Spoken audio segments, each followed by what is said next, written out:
Alors un petit mot sur ce quatrième topo. Et ouais, on est content évidemment de sortir ce topo qui est d'apparence bien fait. Il n'y a pas trop de graille apparente, on va dire. On a beaucoup bossé, c'était monstrueux, hein. Même si tout était concentré à peu près au même endroit. Chaque fissure est magnifique dans la commodite. Donc chaque fissure a été grimpée, évidemment. Et du coup, quasiment chaque voie mérite d'être connue. Et donc voilà, on a fait un énième travail de fourmi. Mais là, du coup, on portait vraiment une attention à chaque voie, parce que chaque voie est exceptionnelle. Contrairement à certains secteurs du massif du Mont Blanc, où on va trouver des zones en terrain un peu fragile qui du coup, avec l'évolution climatique, perd de l'intérêt. Et puis plus bas en altitude, des zones en terrain facile où c'est l'herbe, la végétation qui prend le dessus, on va dire. Là, tout est très propre, très pur. Chaque fissure est magnifique à grimper, mérite de l'être en tout cas. Et du coup, on a pris soin d'être très précis sur ce travail-là. Ouais. Eh bien, une sélection de voies, c'est compliqué. Il y a tellement de belles voies dans cette commodite là jusqu'à l'Aiguille du Midi. J'ai l'impression que, enfin, j'ai pas l'impression, j'en suis sûr, chaque monolithe granitique de ce secteur-là a une voie extraordinaire. Au Grand Cap, on peut presque dire que toutes les voies sont magiques. Mais il y a une voie très spectaculaire qui a retenu notre attention. C'est la combinaison Alta Tendione et Eau et Gaz à tous les étages. Il y a évidemment la belle classique de Michel Piola, Voyage selon Gulliver, qui est absolument magnifique. Le sourire de l'été, il n'y a aucun doute. Et puis j'imagine, parce que je n'ai pas le niveau de grimper cette voie, que le Trésor de Romain, qui est une combinaison de plusieurs voies, pour rester dans du très difficile et aussi exceptionnel. À la chandelle, il y a l'indémodable Bonatti Tabou. Après, du coup, on a rafraîchi un endroit, le clocher du Tacul, à côté du pilier rouge du clocher. Donc le pilier rouge du clocher, on allait faire la voie Boivin, qui est une voie exceptionnelle. Il y en a plein d'autres autour qui sont très belles aussi. Et au clocher du Tacul, Yosemite Éthique est une voie ancienne, ça se grimpait plus suite à un effondrement. Francesco Civra Donna est allé rééquiper une partie de cette voie.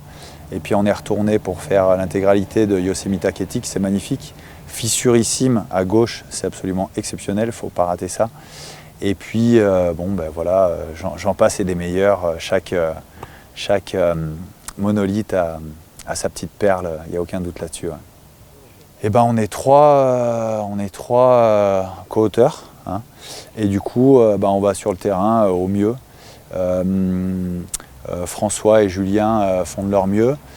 Personnellement, j'ai la chance d'avoir un beau réseau de clients qui grimpent, et du coup ça me permet de mutualiser et du travail de guide et puis de la prise d'information. Et donc ça suffit pas. Les copains qui vont grimper des voies à droite à gauche nous ramènent des infos. Giovanni Bassanini a été un peu l'ambassadeur de Stopo, dans le sens où il nous a énormément aiguillé sur la qualité des itinéraires qu'il fallait absolument découvrir, grimper. Et puis les petites bidouilles qui permettent de combiner une voie avec une autre, une voie et une autre permettant un bel enchaînement. Et Francesco Civra Donna, qui nous a énormément aidé aussi. Il a fait un travail de rééquipement monstrueux dans la commodite. Et du coup, voilà, ça nous a permis de rapporter suffisamment d'informations pour faire ce bouquin. Eh oui, toujours et encore. Donc là, on est attiré par le versant sud du Mont Blanc actuellement. Ouais. Enfin, de tout le massif du Mont Blanc. Alors l'Aiguille du Midi, pourquoi on n'a pas tout sélectionné? Parce que Michel Piola a fait un travail récent qui mérite d'être connu et acheté du coup. Et du coup on a sélectionné seulement 4 voies des voies notamment dans lesquelles il a peu rééquipé. Et puis voilà, on voulait se positionner quand même à l'Aiguille du Midi en présentant 4 voies, mais en laissant libre le champ de travail de Michel qui a lieu d'être à notre avis. Et ben, mon travail de dessinateur, il est toujours aussi passionnant. En fin de saison, j'en ai marre, je suis fatigué, donc j'ai peu d'inspiration. Quand je reprends la forme, eh bien, ça m'inspire toujours autant. C'est vraiment un boulot chronophage, mais du coup, le résultat, chaque année, je progresse chaque année. J'ai l'impression de faire des trucs qui sont de plus en plus ressemblants face à la réalité. Et puis, dans tous les cas, je fais de mon mieux, quoi.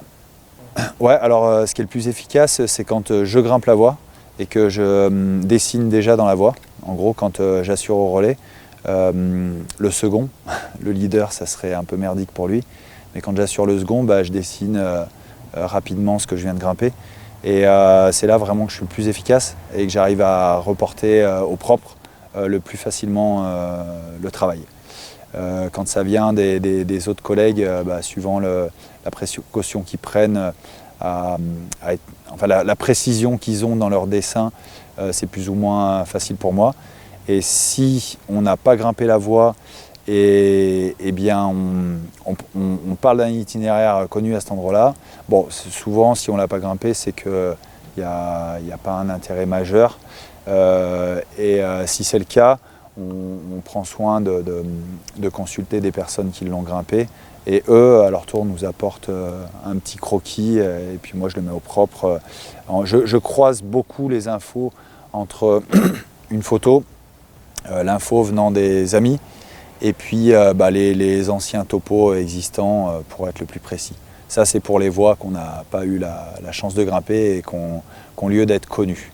Voilà, toutes les autres, on les grimpe.